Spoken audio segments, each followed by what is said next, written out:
ابتدت العمدان تترفع اهي. الإصلاح، منطقة الإصلاح والمعمورة، وداخل على المعمورة البلد. كل ده ماشي لحد شارع، لحد أبو قير، يعني من أبو قير لحد محطة مصر.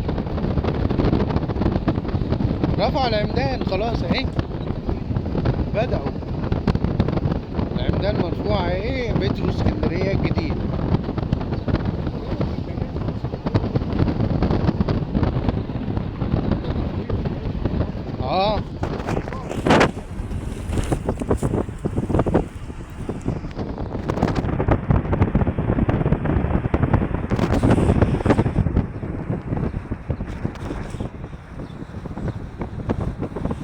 بس العمدان اترفعت ده ازاي؟ مترو اسكندرية الجديد بدأت العمدان تترفع.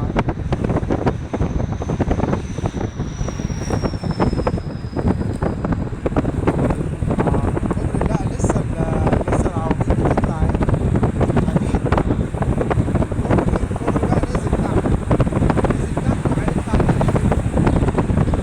لف من عند المعمورة. دي المعمورة بقى، احنا كده داخلين على المعمورة، يعني من الإصلاح لحد المعمورة. ده داخل على الدولي، يعني على الطريق الدولي على طول. اسكندرية بتتغير للأحسن. ده مزلقان المعمورة البلد. دي المعمورة البلد، وهنا بقى المدخل اللي هو يطلعك على رشيد وإيدكو والمعدية اللي احنا صورنا فيها. ده الطريق بقى اللي جاي الموازي بقى. ده الكوبري هناك اهو في الاخر اهو. ده الكوبري الجديد. ايوه ده الكوبري الجديد. ده بقى المدخل. ده بقى الطريق القديم اللي يطلعك على المعدية. في طريق منه يطلعك على الدولي. ما هتبان من عند الكوبري. ايوه، ما هو بيصلحوا الطريق التاني ده. ده الطريق اللي هو يطلعنا على المعدية، بس الطريق القديم يطلعك على الطرق. يطلعك على الطابية والطرق المعدية، بس ده القديم. غير اللي هو الدولي. عرفت؟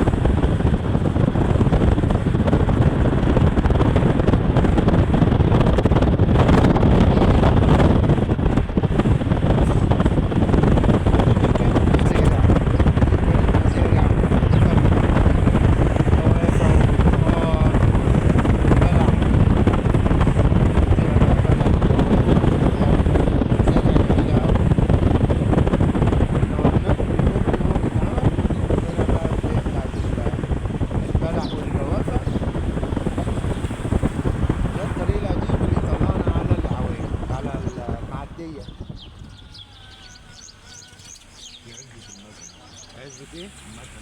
عزبة المكنة. السيد عبيدي كان عامل هنا ايه؟ ايوه كانت لكم بيت انتوا هنا. المنطقة حلوت وبقت خطيرة بصراحة. فاكر؟ بنعملوا سوا انا وانت. باعوا وانا هنا وقعدنا على القهوة اللي ورا دي. باعوا هو. وانت كمان اخوك كان ليه ارض، احنا بنقوله كان زمان.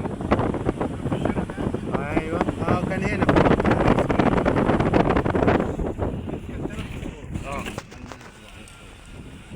ده جامع، ده مسجد عباد الرحمن. المسجد ده اسمه عباد الرحمن.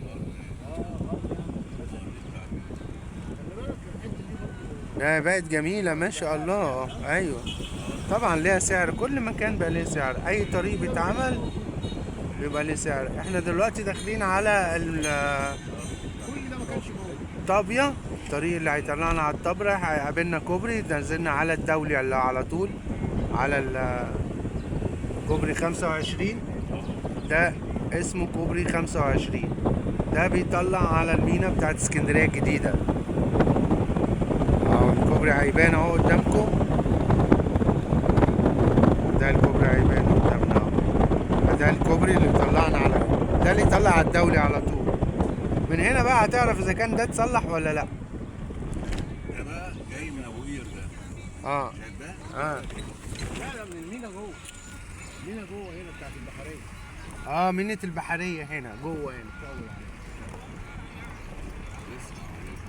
الطريق كده اتعمل صح؟ هو اشتغل بس لسه. ده الطريق القديم اللي يطلعنا على، ده الطريق اللي هو يطلعنا على الدولي على طول. فاحنا دلوقتي هنمشي على الطريق القديم، وهنشوفكم في فيديو تاني ان شاء الله. والسلام عليكم ورحمة الله وبركاته.